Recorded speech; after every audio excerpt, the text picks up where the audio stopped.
Hey Philly, how do we solve our housing crisis, or make our city safer, or make sure our voice has more power than big money in politics? Find out November 14th and 15th at the Philadelphia Citizens 7th Annual Ideas We Should Steal Festival, presented by Comcast NBC Universal. Hear from change makers from across the country, like best-selling author Michael Eric Dyson, MSNBC's Ali Velshi, actress-activist Deborah Winger, and many more. Visit thephiladelphiacitizen.org/IWSS.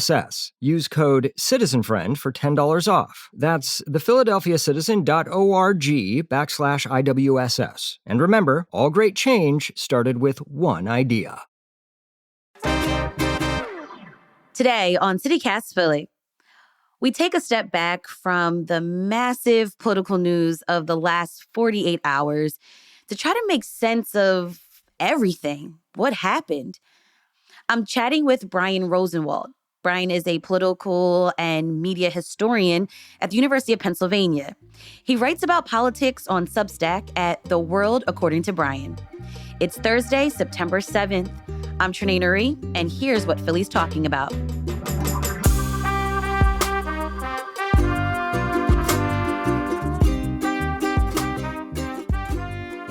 Brian, welcome to CityCast Philly. Trenae, it's great to be with you. Brian, how are you feeling? The results are in. We now know that Donald Trump is our president-elect. It didn't take days for this to be counted as we had predicted, but what was your immediate reaction? Were you surprised, shocked, or you didn't expect this?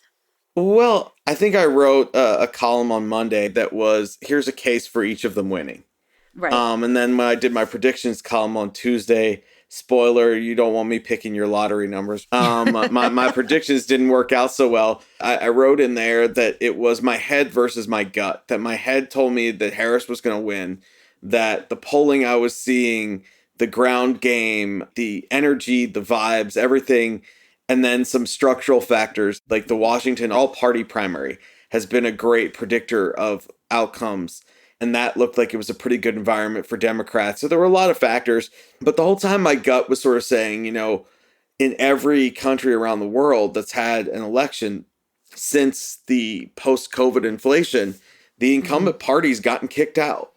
And I had this voice kind of in my head, you know, for the last 6 weeks being like, are you really going to have a situation in which Democrats can avoid that?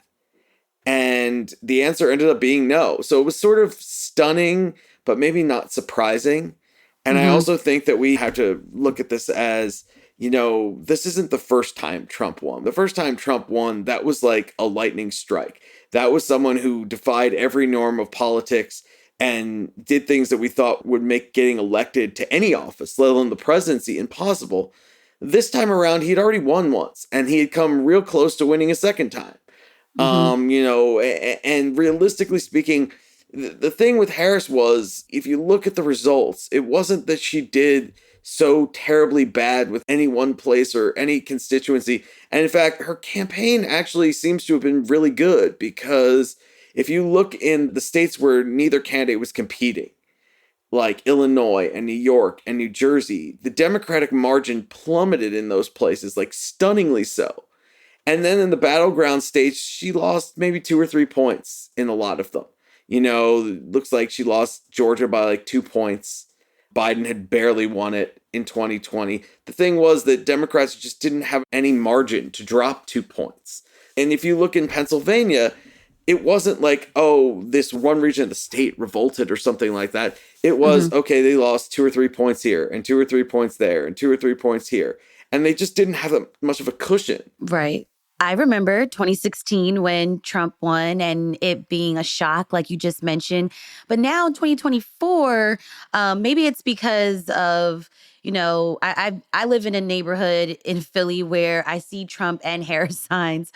So maybe it's not as much of a shock to me. But Brian, I wanted to drill down into the Philly totals. The numbers as we have them now show VP Kamala Harris won Philly by about 78% of the vote.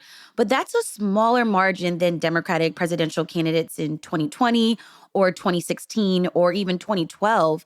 So what do you think happened? How How do you explain this?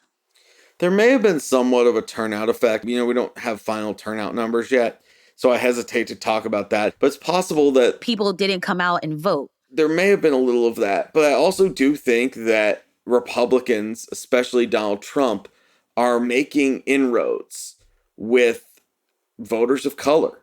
We saw it, most prevalently in areas like South Texas or Passaic, New Jersey, and in places like that, where there were huge Hispanic populations, and we saw Democratic margins plummeting and just stunning numbers. We didn't see as much of that in Philly, but it's just a little bit here, a little bit there. I think that, it's definitely the case that younger African American and Latino men are much more hospitable to the GOP than their elders. Some of us is a generation gap. The civil rights era generation that was older was axiomatically Democratic. They saw the conservatives and the GOP as the enemy of civil rights, and they were rock-ribbed Democrats. They saw Democrats as the party of civil rights. They were responsible for the Civil Rights Act, the Voting Rights Act. The younger generation, that's ancient history as far as they're concerned. And Right. they say, what have the Democrats done for us? What have they done for my life? I think they're much more driven by economic concerns. And, it's certainly not like you look at it and it's like, oh, Philadelphia was close. No, it wasn't close at all. But the thing for Democrats in the state of Pennsylvania, there are all these rural areas and they are strongly Republican. And so Democrats have to get the biggest possible margin out of Philadelphia, out of Pittsburgh, out of, some of the smaller cities that are getting a little bit more Democratic, like Harrisburg in that area, and then the Philadelphia suburbs. And Harris didn't. She lost ground just about everywhere. Democrats do have a much bigger problem, and they have to have a reckoning, and they have to think, try to figure out, why are we not appealing at the same level to young men of color? And what can we do about it? How can we reach them? How can we talk about their concerns and the things that they feel affect them? And how can we kind of reinvigorate our effort to talk to that community? Because they're losing ground. And as you said, it started in 2012. Mhm. And if they don't do something about it, it's just going to continue. You mentioned that reckoning that Democrats need to do, and we'll talk about that later in the show. I want to go back to what you said. You referred to the Latino vote specifically. What social or political issues do you think Latino men are responding to that makes them listen or vote for Trump? So I think that there's three factors here. The first is there is something cultural about it. We've seen some Latino politicians like Ruben Gallego, who is in a close Senate race out in Arizona, sort of said, there's a lot of appeal of that kind of macho male, testosterone-driven personality. When Trump declared victory, he had Dana White from the USC up there on stage with him, which I think has a certain cultural appeal. And he relentlessly cultivated media outlets from Joe Rogan to Theo Vaughn to the Nelk Boys that are targeted at young men that people who are not young men may not have even heard of. And he targeted those. So I think that there's some of that. Secondly, though, is economic disillusionment and the sense that the system is not working for them. And I think that this is a broader problem that Democrats have had going back to why Trump won the first time. There's a lot of Americans who feel like the entire system seems like it's not addressing what they care about. It's not making their lives better. And so I think that that is a crucial element. And Donald Trump is like taking a wrecking ball to the system. He doesn't want to be bound by the systemic rules. He doesn't want to abide by the norms. And I think that there's a certain attraction to that. And then there is the cultural piece of this, cultural politics. Some of this is about what has been derisively referred to as wokeness and a sense among young men, and I think this actually cuts across all races, feeling like they're kind of have to walk on eggshells, feeling like they're being blamed for things, all of that kind of stuff that I think is really hurting Democrats with men in general, but especially young men. It's created an opening for Trump. And the other piece of that in the last few years that I think Democrats are going to really have to have a reckoning with is Republicans reframed the politics of immigration. Before the Biden administration, Democrats had had a real advantage on that for 15 years, where Republicans came off as the party that lacked compassion on this issue. The kind of faces of the immigration issue were dreamers. Those people who come here as young children, many of them were, went to college, had been here for 20 years and were faced with the threat of deportation. And people wanted a pathway to citizenship and all of that. Well, Republicans have reframed the entire issue as an us versus them thing. They said, all these people are coming here and Democrats are taking out of your pocket to give to them. They mixed this with ads about trans issues during the campaign. Yeah. And they said, Democrats are for they, them, Donald Trump's for you. Those ads were so disturbing. The ads were very disturbing. But the idea of Democrats are for them and he's for you, I think is very powerful for people who feel like their communities are not being taken care of. There were a lot of interviews with African Americans. I remember some from Chicago and New York, especially, where they said, they don't have money for the new community center that we want or need in our community, or they don't have money to fix X or Y in our neighborhood, but they have money to put these, migrants up. And Republicans very successfully reframed that, and they were able to paint it as an us versus them thing. And the irony is that Republicans have done nothing for young African American men. They have absolutely offered nothing from a policy perspective. They haven't done anything for inner city neighborhoods. Donald Trump, during his first term, had nothing good to say about cities. All he's done is deride them, whether it's Detroit, whether it's Baltimore, whether it's Philly. Yeah, Philly. Remember, he said nothing good comes out of Philly. Yeah. He's done nothing for these cities, but this opening has been created where these people are not happy with the cultural politics of the Democrats. They feel like they've been left behind economically and they're struggling. Mm-hmm. And then he cultivates this personality. And I think that the thing that puzzles Democrats so much is to say, well, the guy's a racist. Look at what he said X or what he said Y or what he's done. And I think to some of these young men, it's like, okay, so what? What's he going to do for me? If he's willing to do for me, then I don't much care about the rhetoric, even if I don't like it.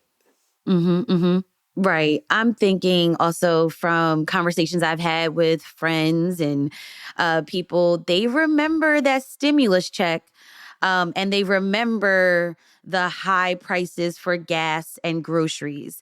But basically, to your point, nothing really about the policies. That is actually another great point that you made. When canvassers were going around in West Philly before the election, there was a story I read where they were running into a lot of issues with young black men who said, basically, Trump sent me a check, put his name on it. Those stimulus checks. Well, Biden sent them checks too, but he didn't put his name on them. He's a master marketer. But I do think we want to stress that there's some longer term issue here that is definitely there because it predates COVID. It predates inflation. Right. The drop off was starting before then, and it was centered with young men. And so I think that we need to acknowledge that. But we also should acknowledge that this has been a global phenomenon. People were very, very, very cranky about inflation. I think the thing that threw experts was, first of all, the economy from a numbers standpoint is in good shape.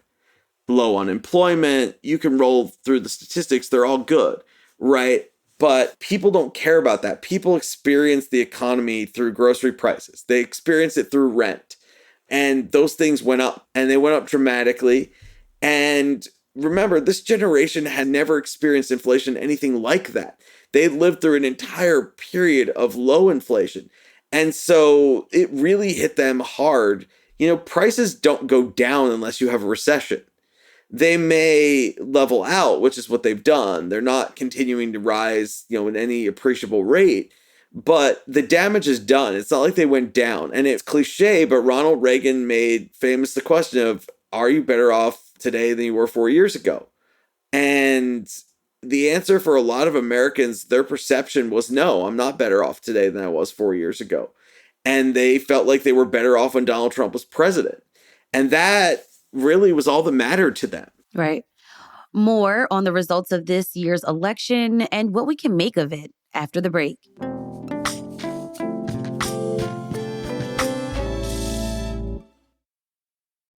This episode is brought to you by Etsy. Oh. Hear that? Okay. Thank you. Etsy knows these aren't the sounds of holiday gifting. Well, not the ones you're hoping for. You want squeals of delight. Happy tears. How did you? And spontaneously written songs of joy. I am so happy. Oh yeah, oh yeah, oh yeah. Okay, the song needs a bit of work, but anyway, to get those reactions, make sure everyone on your list feels heard with handmade, handpicked, and designed gifts from small shops on Etsy. Gifts like personalized jewelry, custom artwork, cozy style items, vintage pieces, and home decor to celebrate all of your favorite people and their specific kind of special. For original gifts that say, I get you, Etsy has it. This episode is brought to you by LifeLock. So much of your personal info is out of your control, like your insurance provider that has your social security number and your favorite retailer that has your payment details. If they get breached, your information, your identity, is vulnerable. That's why LifeLock monitors millions of data points a second for threats. If your identity is stolen, they'll fix it, guaranteed or your money back. Save up to 40% your first year at LifeLock.com/podcast. Terms apply. Brian, you study how media affects politics. What else struck you as historically unusual in this race from a media standpoint? I'm thinking of the role of a billionaire, Elon Musk, and particularly in Pennsylvania with that enticement of $1 million to voters. Elon Musk is a weird figure in our politics, I think, to say the least. And that has certainly played a role. But I think culturally, the media landscape, we've seen campaigning change dramatically. 3-4 decades ago, candidates had to focus on the broadcast news. The media environment has both exploded and fragmented since then. We have had the rise of the podcast. We've had the rise of talk radio. We've had the rise of digital media and YouTube and things like that. And so what you saw both of these campaigns doing was micro-targeting. Kamala Harris was micro-targeting to female audiences, younger female audiences, older female audiences. She also did some minority outreach kind of stuff like the Breakfast Club, the morning show, and that sort of thing. Donald Trump laser focused on what do young men listen to? What do they consume? And Joe Rogan was the biggest name of that. But I think what you're seeing is the rise of a new variant of what I wrote about in my book, which was conservative talk radio. You've got these kind of male podcasts that are not as explicitly political. They're not talking about what's happening in Washington every day, but they are culturally conservative. And these are what young men are consuming. It's the digital neighborhood bar, if I might label it that way, where people are talking about these episodes, they're talking about these conversations, and it's a long form, free flowing kind of thing. And Donald Trump very effectively capitalized on that. And, Musk fits into this because Joe Rogan endorsed Donald Trump during an interview with Elon Musk. Musk has kind of given Republicans some celebrity power. And I think there's a lot of resentment that they have that all the celebrities are Democrats. Everyone from Bad Bunny to Taylor Swift to Bruce Springsteen, James Taylor, you name it, was out there performing for the Democrats, for Kamala Harris. And there's a huge resentment among Republicans and conservatives. And I think to some extent, young men are maybe getting swept up into this where it's like the culture is not for us, this dominant culture. It's not focused on us. And they built their own subculture. And Trump capitalized on that and used that to reach them. He used that to kind of stoke their anger. And Musk gives that a celebrity face. They see Musk as cool and successful, even though he seems very dorky. But I'm just thinking, well, if Trump was targeting that community, I mean, how was he talking to women? His appeal to women was, I think, targeted at older women who had a traditional view of the nuclear family, of a male head of household, a stay-at-home mother whose focus was on her household, her children, her husband. And he was kind of talking to them when he was talking about how, I will be the protector of women. That was appealing to a very narrow subset of women. Otherwise, women were basically a piñata. They were being talked to or at, not communicated with. And, not a part of the one plan. thing that I think maybe is a big surprise, and I should caution your listeners that exit polling is notoriously wrong. We get these exit polls, we draw all these conclusions, and then we get longer form studies that show that everything we thought we knew about the electorate was wrong. Why does that keep happening? Like, it really bothers me because I'm just like, well, what's the point of doing these polls? It's because we're an instant gratification culture. We simply do not want to wait 2 months to find out how did men vote, how did women vote, how did this group vote, how did that group vote. And now that you have multiple different exit polls for different networks and things, you're getting conflicting data. But, one thing that was a surprise, at least in the early exit polls, and maybe this will prove to be wrong later, is Biden actually won more, had a higher margin with female voters in 2020 than Harris did in 2024. One thing that seemed to be happening, or seemed like it could happen, was that the gender gap absolutely exploded. That Harris won women by 18, 19, 20 points because so much of Trump's campaign was male focused, and it was offensive to women. It was, from statements about I'll be their protector whether they want it or not, to, J.D. Vance on the last night of the campaign calling Kamala Harris trash. It was very condescending. It was very offensive. It was very misogynistic in a lot of ways. And it didn't seem to hurt him. Had it hurt him, we may have seen a very, very different result. If the gender gap had doubled, if that kind of hidden army of suburban women had really come out, instead of Harris's margins actually dropping in a lot of the wealthy suburbs, not just in Philadelphia, but elsewhere, then I think that we might be having a very different discussion. But they kind of got away with ignoring women, not having a positive message for women, having a very negative message, very misogynistic message in a lot of ways from the campaign. Even Megyn Kelly, who did a rally for Trump the last night of the campaign and who voted for him, scolded him after the Madison Square Garden rally of basically being like, it's too much bro culture. Stop trying to appeal to men and you need to talk to women. Well, Trump did not listen to that and he wasn't punished for it. So going back to the polls, what did experts miss or overlook? Honestly, I think that some of the state-specific polling was really bad. Like the Nebraska's 2nd district, I think they were off by 5 or 6 points. We obviously got a very hyped Iowa poll over the weekend that proved to be very, very, very off. And even good pollsters are going to have outliers and things. But the national polls were maybe off by 2 points. Polls are never 100% accurate. It's a sample. It is, there's a margin of error. It's a sample. And the national polls were pretty good. The swing state polls were pretty good. The polling average had Trump up ever so slightly, depending on which polling average you looked at in Pennsylvania. And he probably did about 2 points better than the polling average. But that's actually really good. The historical polling error in swing states is 2.6 points.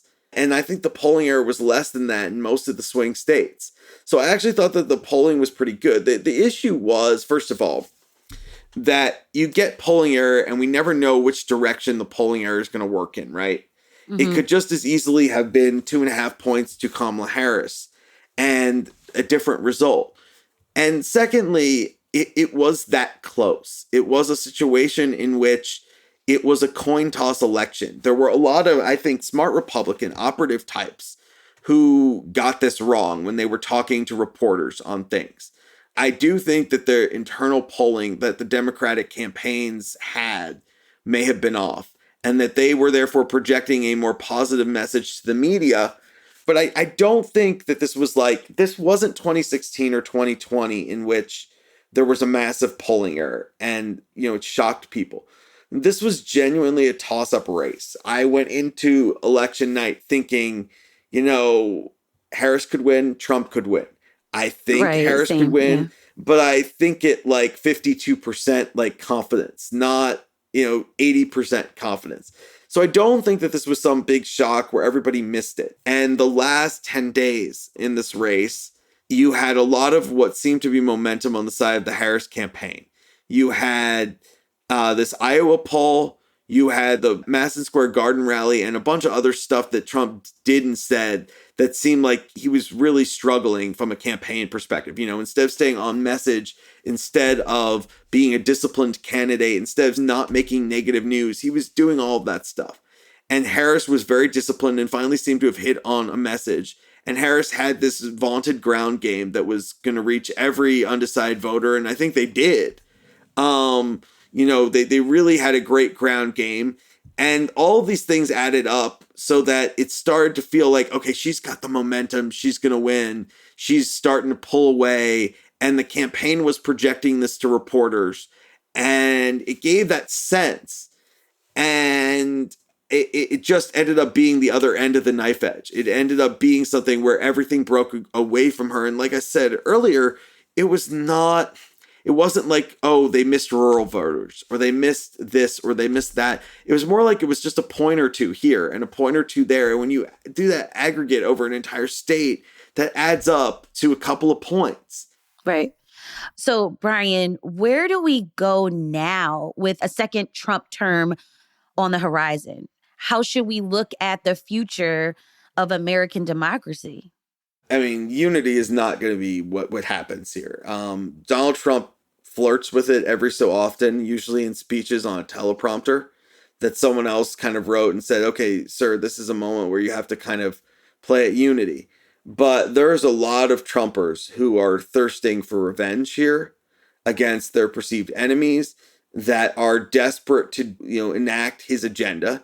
And I think that this time, unlike the last time, he is not going to be restrained by people in his own administration who say no. And it seems so crazy because Trump is the first president to be impeached twice and also a convicted felon and also found liable for sexual abuse and touting misinformation like he did on election night about Philly cheating, which was proven wrong. That was all happening and it's going to continue to happen. And those fears and that anxiety still kind of flow through the city, it feels like. What I think ended up happening with a lot of voters was they said, we survived this the first time. And I don't like him. I don't approve of him. In fact, it looks like from the exit polling that there had to be voters who had a favorable impression of Kamala Harris and an unfavorable impression of Donald Trump and still voted for Donald Trump.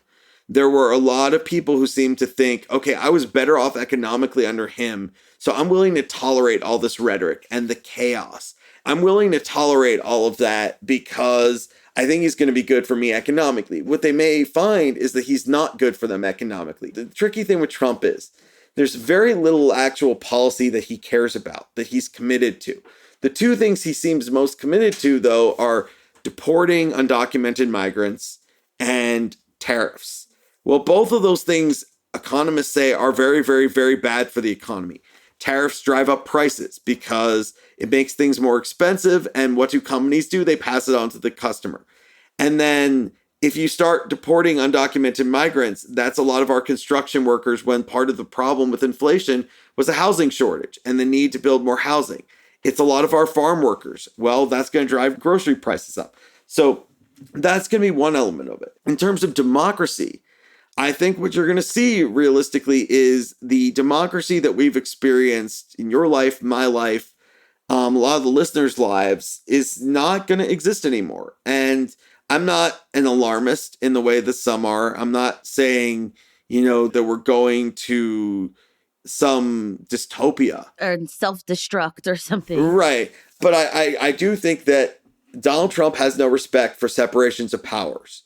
Donald Trump has no respect for norms. The checks and balances that right. we have, yeah. None of that matters. He is going to do whatever he wants. And realistically speaking, the Supreme Court's immunity decision and Republicans showing that if they wouldn't impeach him and remove him for January 6th, that they'll never remove him. And the fact that he's freed from running again is that he's going to do a lot of stuff that people are going to be like, you can't do that. That's illegal. And he's going to do it anyway.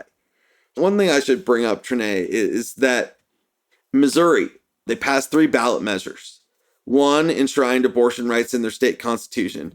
One was mandate for businesses to provide paid leave to their employees, sick leave. And the third was a $15 minimum wage. Those are liberal things. So the Democrats have ideas that seem to work in a lot of states. We see that with ballot measures all the time. But until they can translate that into you support the politicians who support this stuff, they're really limited in terms of their congressional ceiling. And that makes it really hard when you have someone like Donald Trump who you really want to check. Brian Rosenwald, political and media historian at the University of Pennsylvania. Thanks so much for breaking this all down with me and for chatting with me on CityCast Philly. It's my pleasure. Always happy to do it. And I hope you come back and chat with us to make sense of the next era in American politics. Absolutely.